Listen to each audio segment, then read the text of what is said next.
All right, this is Susan Levin-Terra. I'm going to do a little reading from this today. Okay. All right, now I forgot about it yesterday, and they were like, well, weren't you going to do that? I was like, okay. All right, so I did do readings from Pisces to Libra, okay, today. And I wanted to do love readings, but it looks like it was a bunch of other stuff coming in. Okay. All right, now, yoga for everyone. Yoga is not only for the young, fit, or supple. Encourage your grandparents to do some gentle exercises such as mountain pose and palm tree pose, or to simply sit in a chair and bend forward or lift their arms overhead. Okay, so there's all kinds of ways, following your own guidance, but all kinds of ways to do chair yoga, right? Or modifications. You don't have to overextend, right? Okay. A subtle thread. Oh, string theory came up for Cancer the other day. And here's a subtle thread. Notice how, as yoga helps you to integrate your mind, body, and spirit, it also takes you on an outward journey towards a sense of connection with all beings.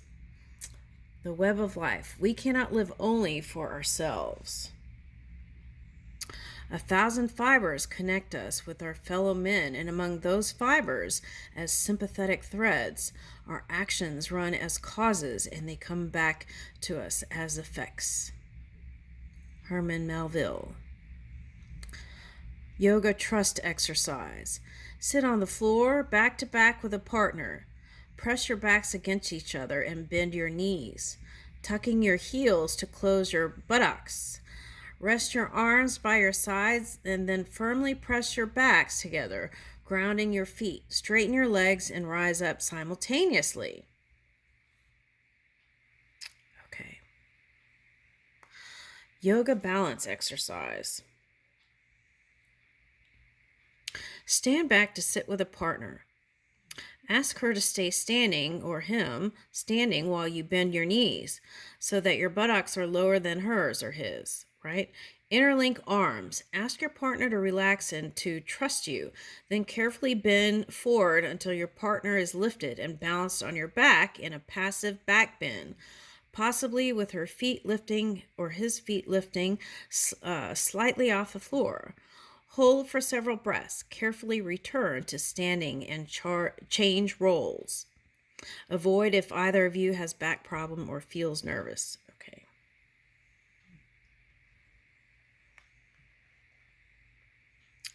Sense of connectedness. When you feel in need of comfort and harmony, gather together with friends and sit in a circle. Place your right palms up and left palms down, meaning palms with the next person to make a connecting thread that runs around the circle. Close your eyes and practice metta meditation to promote loving kindness.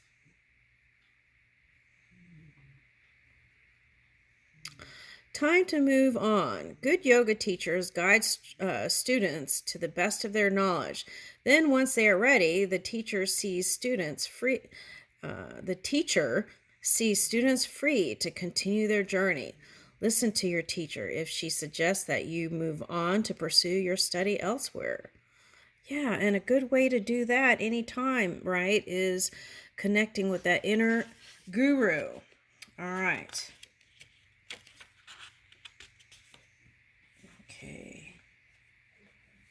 All right, this is a really nice book. Okay, and let's see.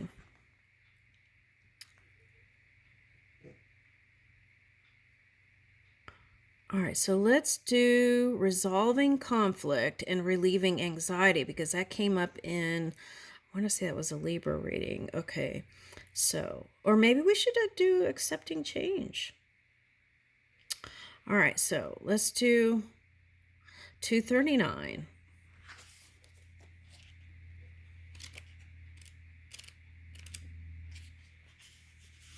Okay.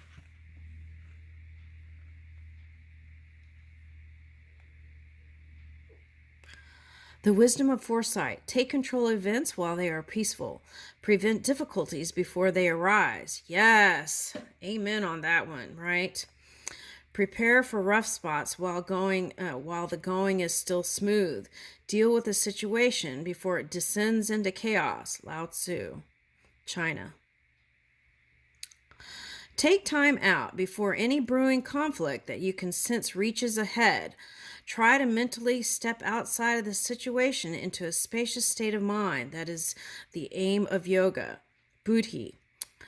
You can do this by practicing any asana, breathing or meditation technique in this book. Okay, or you can Google it, right? Or go on YouTube. Once you have opened the door, the Buddhi state of mind, tensions will start to fall away. Nerve soothing mantra. When something angers you, repeat Bija mantra or seed mantra or Som. This is valued for soothing the nerves and encouraging measured response. Let it go. Holding on to anger is like grasping a hot coal with the intent of throwing it at someone. You are the one who gets burned. The Buddha, India.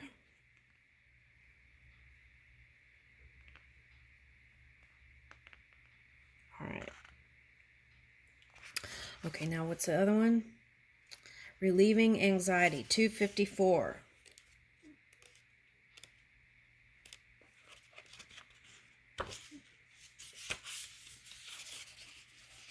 All right, let's see.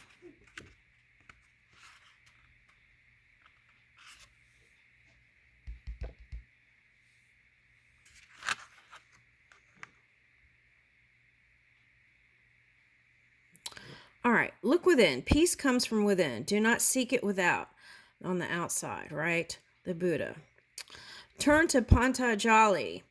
Read the opening aphorisms of Patanjali's Yoga Sutras to find out how yoga helps to focus the mind and soothe anxiety. Sutra 2 affirms that yoga is stilling of the thought waves of the mind. Identify obstacles to contentment.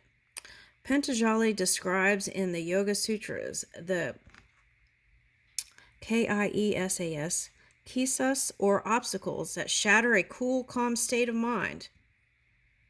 Illness, dullness, doubt, negligence, laziness, not desisting from self-destructive habits, mistaken perception, not being grounded in instability.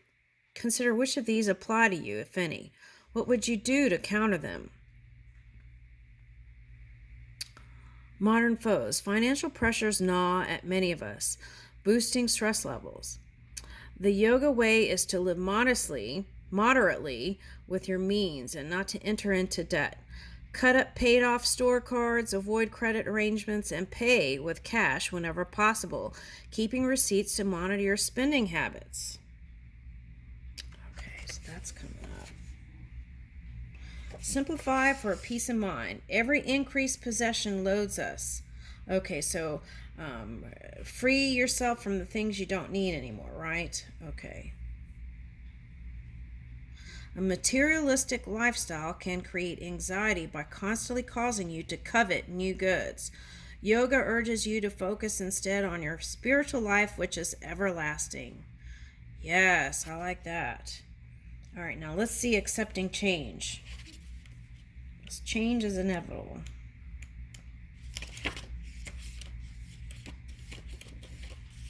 All right.